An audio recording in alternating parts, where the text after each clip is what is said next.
is Catherine Devine, Devine. And where did you grow up? I grew up in a lot of places. I was born in New York on Long Island. We moved to Birmingham for a while, Alabama, then to Cincinnati for a long time, and then I moved here in 1975. And you've been here ever since? Yes, sir. Now, you mind if I ask you a couple personal questions? Please do. You just came from the doctor. What was that for? I go to the cancer hospital on a frequent basis for checkups regarding my breast cancer, which is a stage 4 breast cancer, meaning stage 4 means it's metastasized, it's migrated elsewhere in my body. So it's in my liver right now.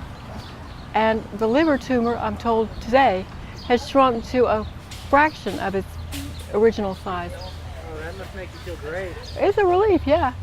And it's also, well, more than a relief, I kind of didn't believe, all right, you have to clap your hands if you believe, that these drugs are really doing something. Well, now I know they are. You have been through a lot. You've had cancer for how long? 4 years. And it's been touch and go at times. It was all go from the beginning, which was the 1st of January of 2007 I was diagnosed. The entire year of 2007 I was having surgeries and getting very aggressive chemotherapy, which wiped me out considerably. Then we relaxed for a while, and then I got sick again, and now we know why, because the cancer's back. At one point they told me that I'm cancer-free, and I got superstitious instantly.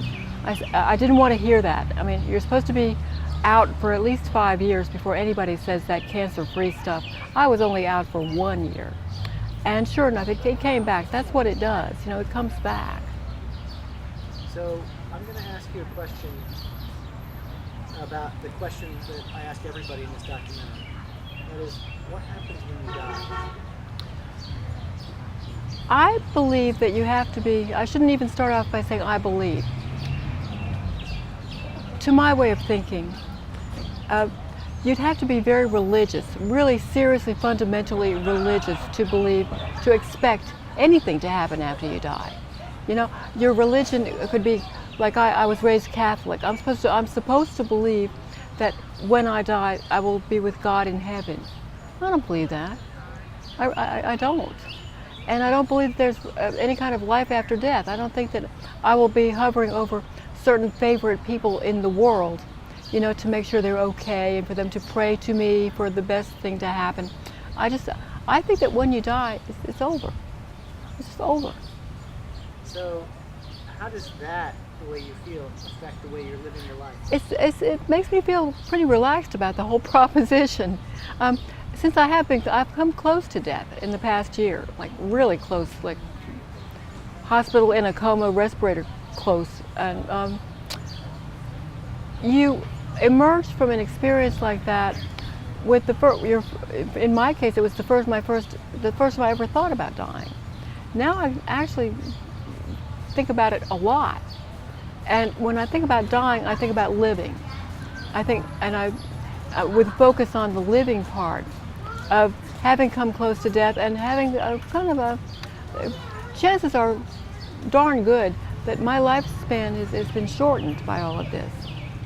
And I'm facing that head on and doing whatever I can right now to live well. Last question I have for you, that is, and again, I've asked this question to everybody, have you lost a loved one? You know what? No. I have lost loved ones. I've lost both of my parents are gone. My mother's death was one that my mother's death was wonderful for her and for the rest of us. She was dignified. She did it right. Good old Agnes. She went out with a lot of dignity and with a lot of grace and with her eyes wide open until they closed for the last time. It was not a long, lengthy illness.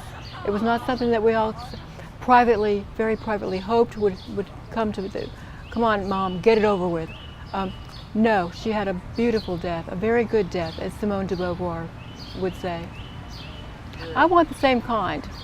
And I have a feeling, let me add this please, I don't dread those last days or hours. I don't dread them at all. I have a feeling, and I bet it's true, that the moment of death is rather blissful. You know, I don't want to hasten that experience, but I think it's probably a pretty good one. I was hoping you'd ask me, you know, what do you believe? You know, it sounds rather callous to say, I don't believe any of it.